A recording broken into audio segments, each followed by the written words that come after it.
do Pai, do Filho e do Espírito Santo. Amém, queridos irmãos. Primeiro domingo da Quaresma. Sabemos que este tempo foi instituído pela Igreja para, primeiro, reprimir a concupiscência da carne.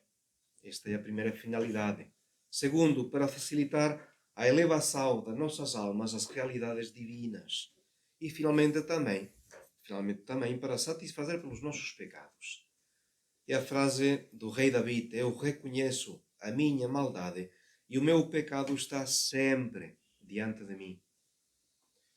Foi por isso que Nosso Senhor nos mostrou, precisamente, como fazer penitência. Ele que não precisava, foi no deserto durante 40 dias a rezar e fazer penitência. E é claro que ele, não tendo nem concupiscência, nem pecado, ele fez penitência e satisfação pelos nossos pecados. Mas isto mostra também como a nossa própria penitência pode ser benéfica, não só para nós, também para o nosso próximo. Rezar e fazer penitência é o que todos os santos fizeram. O que Nossa Senhora nos lembra em todas as suas mensagens. E esta necessidade não é menor no nosso tempo, pelo contrário, é ainda mais necessária porque todo hoje foi feito para diminuir, para desprezar estes dois elementos fundamentais da vida cristã, que são precisamente a oração e a penitência. E o pior é que os homens da Igreja hoje se alinham com o espírito do mundo. E este espírito, deste aspecto de reparação, acaba por desaparecer. Porque a penitência e porque depois da queda dos nossos pais, quando a amizade com Deus foi quebrada, surgiu dentro de nós a concupiscência. E esta concupiscência é o incentivo, o alimento das paixões mais escondidas e a semente dos vícios, a causa fatal desta guerra entre a carne e o espírito, e que São Paulo descreve quando diz: deleito-me na lei de Deus, no íntimo do meu ser. Gosto da lei de Deus. Sinto, porém, nos meus membros outra lei, que luta contra a lei do meu espírito e me prende à lei do pecado que está nos meus membros. Homem infeliz que sou, quem me livrará deste corpo que me acarreta à morte? Então, o único remédio para obter esta liberação é precisamente combater em nós aquela raiz que é a principal causa dos nossos vícios, das nossas paixões.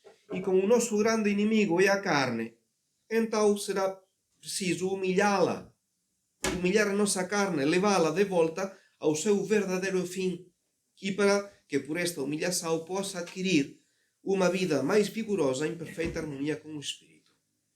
Já sabemos que a penitência nos tempos antigos era muito mais dura do que hoje. Antes, normalmente, a Quaresma eram todos os dias de jejum e abstinência. Só o domingo era a exceção. A abstinência tinha lugar também todas as sextas-feiras do ano. E, normalmente, nos lares católicos, isto os mantém.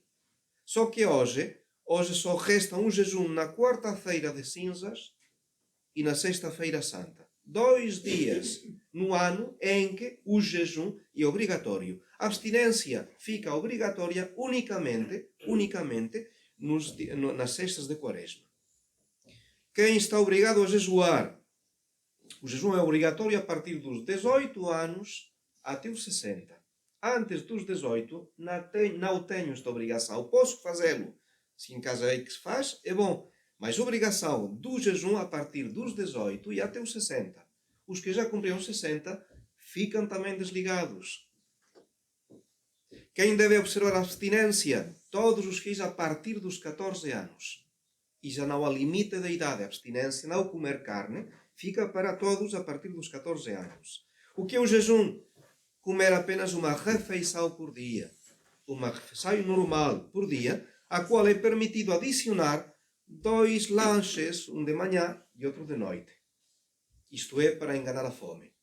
É uma coisa muito mais leve do que normalmente tomamos no almoço, no jantar. O que é abstinência? Abster-se de carne. Mas já vemos que esta prática é, eu diria quase material. Quem possui verdadeiramente um espírito de fé e que compreende profundamente estes motivos da Igreja, não só levará a peito estas ligeiras prescrições de hoje, não, vai entrar no espírito de Nosso Senhor, de Nossa Senhora, no sentido em que vai carregar os pecados que cometeram, os que nós cometemos e os que também comete o nosso próximo, a nossa família, os nossos amigos, os nossos concidadãos. Fazemos também penitência pelos outros e, por conseguinte, vamos acrescentar a estas prescrições estritas da Igreja, que são bem leves, se calhar um jejum mais sério, outros dias na semana. Podemos também abstermos de álcool, de vinho, de café e, por que não, abstenção da televisão, da internet, do YouTube, do telemóvel, das redes sociais. Seria muito melhor esta abstinência do que a abstinência do alimento. Procuraremos rezar mais, assistir mais vezes à Santa Missa, por que não? Para quantos dos fiéis daqui é um sacrifício assistir à missa. Mas pensemos que assistir a uma simples missa durante a semana, diante de Deus, tem mais valor do que uma semana a jejuar pão e água. O espírito de fé mostra que a Santa Missa é o que mais valor tem diante de Deus. Podemos também recitar o rosário, tentar recitar o rosário, não faltar a oração da noite em família. Podemos também abdicar de bens supérfluos para dar esmolas.